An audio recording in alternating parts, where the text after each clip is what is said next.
LeBron James, a name that echoes to the halls of basketball greatness. From his humble beginnings to his ascent to NBA stardom, his career has been a testament to hard work, skill, and a commitment to excellence. With each game, each season, he has etched his name deeper into halls of basketball history. LeBron's journey has been one of a relentless pursuit, overcoming challenges and rewriting records. From his early years with the Cleveland Cavaliers to his championship runs with the Miami Heat and the Los Angeles Lakers. He has shown athleticism, court vision, and leadership. He has captivated fans around the world with his inspiring performances, leaving an undeniable mark on the game and inspiring a new generation of athletes. LeBron James' career is a shining example of what can be achieved through talent, dedication, and a desire to be the best. We can save the GOAT debate for another day, but remember greatness when you see it, and that is LeBron James. Very well done, bad right sir. there, huh? Very well done, man. Put it away. Some stuff to clean Put up it here. away. Hold on, Put it away. A little bit messy. Hey, Michael got swept twice now. Huh? Okay. Michael got swept. 3-game series. Okay. That's the difference, huh? That's the difference. I'm just going to put this right here, actually. Can you just not today? Can you just right not? there, just for today, okay? I mean, will Jokic miss a shot? I don't disagree with anything that you've said there. Okay. You know, and I do think that, you know, if we're going to talk about sports, we have to have the ability to discuss someone's greatness apart from how they are off the basketball. Have to. You know, now, yes, I am a little bit more giddy than usual today. I can tell. Because I used to pull for LeBron James. I used to be a fan. I bet on him every single year in that trilogy that he had against the Golden State Warriors in the finals, you know? Yeah. I defended this guy when he left to go to Miami after leaving Cleveland the first time and said he has the right to go play basketball wherever he wants. He gave everything to Cleveland. Then comes back, wins a championship for them. But we're talking about two different eras really in a guy's life. And after he really blew up and had sustained success in the NBA, you know, he really, I think, wanted to become an activist more than a basketball player. For sure. At a time when, and it's not just, that's the thing, it's not just the desire to become an activist. We were talking about the passing of Jim Brown this past weekend, who, you know, lived through a time when he sort of felt like he had to get involved in social activism, right? But some of the things LeBron James has stood for over the past 5, 6, 7 years, it's unfathomable to me. And this last one of telling Brittany Griner she shouldn't even want to come back to the U.S. because the United States is so despicable. I'll never pull for this guy again. So yes, I'm happy that he's knocked out of the playoffs, but I still agree with everything that you said. He has left his mark on the game. I don't think he's the greatest basketball player of all time, but the type of career that he has had with this longevity. It's insane. What did he have last night? 40 He had 40, 10, and 7. 40, 10, and 9? People forget the man's 38 years old. Borderline triple-double last night, putting the team on his back. It's incredible. Well, he's having, you got to think, in this year, even at 38, is better than some guys' best Hall of Fame years who are sitting in the Hall of Fame. I mean, other than Tom Brady and LeBron James, I mean, there's not been really another longevity that we've seen in a sport like this. I agree with that because Tiger got hurt. You know, Tiger got hurt. If that second decade of Tiger's career matched the first decade, I think he's undoubtedly the greatest athlete. I don't know what LeBron could have done. I know he had a big first half against the Nuggets, but I don't know what else he could have done to beat that team. Well, you know what's funny is you say that, but I don't think the rest of the team necessarily played bad. I've told you about this time and time again. I'm going to tell the people about it, all right? Guys, feel like it's harder to get in shape and stay in shape? Our sponsor, Nugenix Total T, is offering a complimentary bottle when you text 231-231 and enter keyword Crain. Tell them again there, Blaine. That's 231-231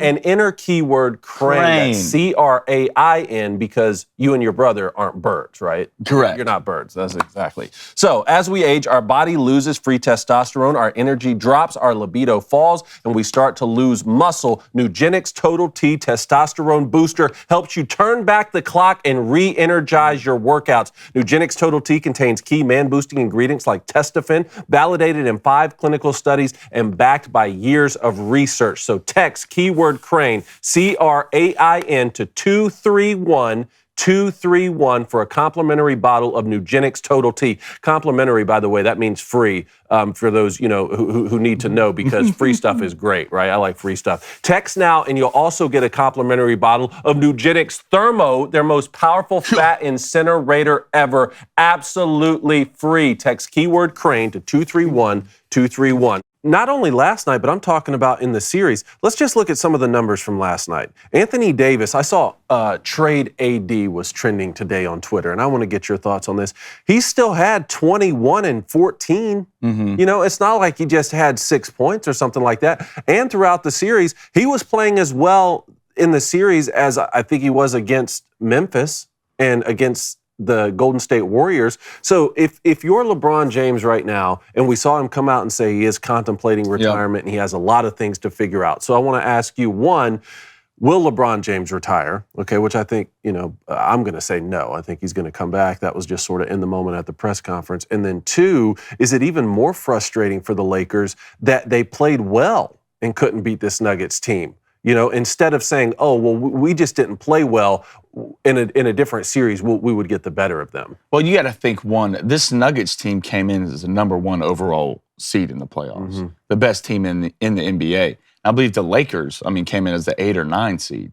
For the Lakers to even get this far, it is a testament of kind of what they had to overcome, trading Russell Westbrook away, getting different pieces. But I'm not surprised by this, and you shouldn't be surprised by this. Right now, Jokic is playing the best basketball I've seen him play, even through his other MVP years. Jamal Murray right now is playing like one of the best point guards in the league. And regardless of who wins, and I know Jimmy Butler's on a mission right now if you really look at it. And there's a lot of similarities the way Jimmy's kind of going through the playoffs, the way that MJ kind of went through the playoffs when it comes to a talking standpoint. Right now, Jimmy Butler doesn't care about money. He doesn't care about fame. He cares about revenge. That's what Jimmy wants. But you're going to run into this Nuggets team.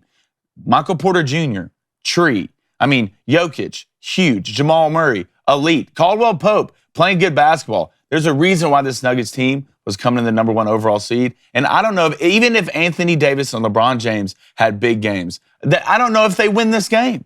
The Nuggets are that good and they're that deep. And that's the thing about it. The Lakers aren't deep enough to keep running with the Nuggets, and that's why you saw a sweep. One thing on Nikola Jokic, so he recorded his 8th playoff triple-double, passing Wilt Chamberlain for the most all time. That's a record that stood, or for the most in a single postseason, sorry. That's a record that stood for over 50 years. Now most triple-doubles in a single postseason, Jokic 8, Wilt Chamberlain 7, Magic 6 in 82, and then Draymond had 6 in 2019. And you got to think of who Jokic is doing it against, too. And I'm not trying to do a knock on Wilt, right? But the guys Jokic doing it to and the guys Wilt had to do it to is a little bit different. And Jokic right now, I'm telling you, 5 years, 6 years from now, if Jokic stays healthy and plays the way he plays, he might be one of the best to ever do it.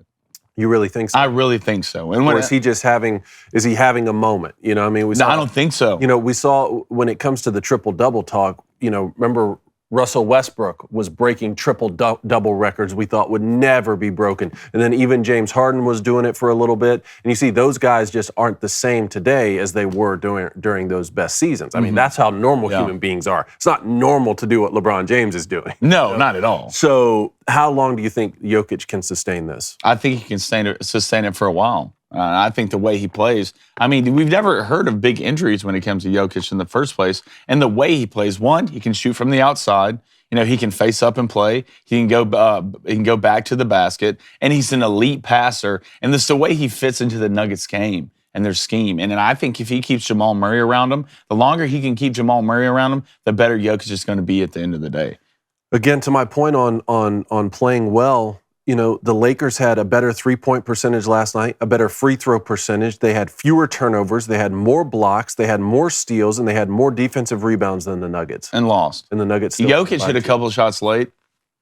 What are you going to do? He hit that fadeaway 3. Sooner or later, it comes to us. You mean right before halftime, or right? No, in the fourth, with like 2 minutes left. The one I'm talking about, the one fadeaway high arching. It was either right before halftime or right after halftime in the third. I said, and that was when I think the Lakers were up 8 or 9, something like that. I said, that might be the Kickstarter. I'm telling you, that dude is just different. I haven't seen a big shoot like that in a while, man. YouTube, thanks for watching. Make sure you like this video, subscribe to our channel, share with 3 friends, and check out our daily show every weekday from 7:30 to 9 Eastern. That's 6:30 to 8 a.m. Central.